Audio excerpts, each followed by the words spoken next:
I'm Drew Murray. I'm the game director for Sunset Overdrive at Insomniac Games. And the background of Sunset Overdrive is it's 2027.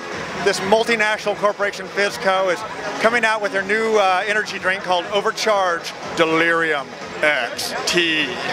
And at the release party in their home city of Sunset City, they realized that pushing it through FDA testing maybe wasn't the best idea because pretty much the whole city turns into mutants. Fortunately, or unfortunately for you, you were working just a crappy temp job at the party, and you went back, you escaped to your apartment, and everything kind of goes to hell for you for a while, but then you realize, hey, I don't have my dead-end job anymore. I don't have the police telling me what I can do. I don't have anyone telling me what I can do. And basically, I can just go out and have a lot of fun. And so it's not just the apocalypse, it's the awesome apocalypse. The core of the gameplay really is about moving, playing really aggressively, and blowing stuff up. We've got crazy weapons, which Insomniac is known for. And basically, if you're running around on the ground, you're going to die. You're going to get overwhelmed and murdered. So you got to be using traversal to stay away from the OD'd and other enemies. But we also reward you. We have a lightning bolt in the top right-hand corner of the screen called the style meter.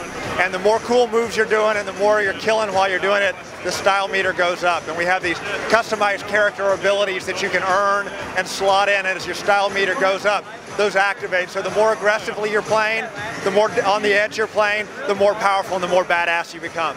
There's definitely some Jet Set radio in the game. There's a lot of Tony Hawk and SSX. Actually, the traversal was not originally a part of the game. It was something that developed very organically in the first 3 or 4 months while we were making it. And we had a designer who was just really into the concept and pushed it really hard, and ultimately became the core of our game.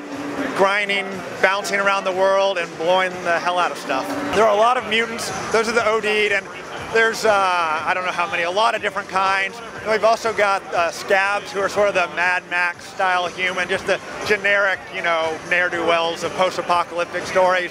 And then we've got FizzCo, which are a robotic security force that are left over from the multinational corporation that made all this go down. I want people to get in. We built this crazy playground of a city. I want people to get in and remember why games were fun. And again, don't take yourself too seriously, and just get out there and play on the edge for your abilities. The harder you play, the more you're going to be rewarded in the game.